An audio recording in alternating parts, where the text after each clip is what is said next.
அனைவருக்குமே வணக்கம். சற்று முன் கிடைத்திருக்கக்கூடிய ஒரு மிக மிக முக்கியமான செய்தி ஒன்று வெளியாகியுள்ளது. சற்று முன் கரூரில் செந்தில் பாலாஜி விரட்டி அடிப்பு, நேரடி காட்சி, இது மாதிரி செய்திகள் வெளியே இருக்கு. இப்போ அதிரடியாக பார்த்தீங்கன்னா வருகின்ற சட்டமன்ற தேர்தல் வரப்போகுது. அதுக்காக பார்த்தீங்கன்னா அனைத்து கட்சிகளுமே பார்த்தீங்கன்னா பிரச்சாரத்தில் ஈடுபட்டுட்டு இருக்காங்க. இதில் புதிய கட்சியாக தமிழக வெற்றி கழகம் பார்த்தீங்கன்னா களத்தில் இறங்கி விஜய் அவர்கள் அங்கங்கே பார்த்தீங்கன்னா அனைத்து மாவட்டத்துக்குமே சென்று பிரச்சாரத்தில் ஈடுபட்டு இருக்காரு. இந்த நிலையில் தான் கரூரில் பார்த்தீங்கன்னா பிரச்சாரம் நடந்திருக்கு.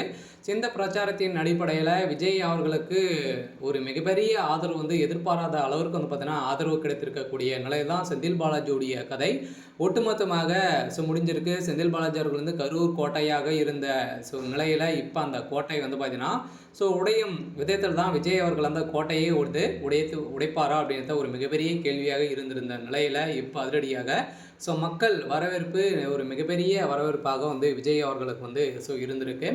இந்த நிலையில் தான் செந்தில் பாலாஜியுடைய கதை ஒட்டுமொத்தமாக முடிந்திருக்கு. இதை பற்றி இந்த வீடியோவில் நம்ம முழுமையாக பார்க்கலாம். அதுக்கு முன்னாடி நம்ம சேனலுக்கு இப்போ தான் நீங்கள் முதல் முறையாக வந்திருக்கீங்க அப்படின்னா மறக்காமல் நம்மளுடைய சேனலை சப்ஸ்கிரைப் பண்ணி சப்போர்ட் பண்ணுங்கள். வாங்க வீடியோக்குள்ளே போகலாம். பார்த்தீங்கன்னா விஜய் அவர்கள் பார்த்தீங்கன்னா அதிரடியாக புதிய கட்சியாக பார்த்தீங்கன்னா அங்கங்கே சென்று இது வரைக்குமே 3-4 பிரச்சாரத்தில் ஈடுபட்டு இப்போ கரூரில் நடத்த போகிறதாகவும் நடத்திருக்கக்கூடிய நிலையில் இப்போ விஜய் அவர்கள் பார்த்தீங்கன்னா பிரச்சாரத்தில் ஈடுபட்டும் போது இப்போ அதிரடியாக கரூரிலிருந்து செந்தில் பாலாஜி அவர்கள் வந்திருந்த நிலையில் செந்தில் பாலாஜி அவர்கள் பார்த்தீங்கன்னா இதற்கு உறுதுணையாக விஜய் அவர்களுக்கு பார்த்தீங்கன்னா எதிர்ப்புகளை காட்டணும் அப்படின்ற மாதிரி பிரசர்கள் கொடுத்து வரும் நிலையில் இப்போ செந்தில் பாலாஜிக்கு ஒரு மிகப்பெரிய பதிலடிகள் மக்கள் கொடுத்துருக்காங்க. பார்த்தீங்கன்னா செந்தில் பாலாஜி அவருக்கு ஒரு மிகப்பெரிய ஊழல்வாதி அப்படின்றத அனைவருக்குமே தெரியும். இந்த நிலையில் செந்தில் பாலாஜி அவர்களும் கரூர் கோட்டையில் விஜய் அவர்கள் நுழைந்திருக்காரு. விஜயுடைய ராஜ்யமாக தான் அங்கே கை வாங்க போகுது.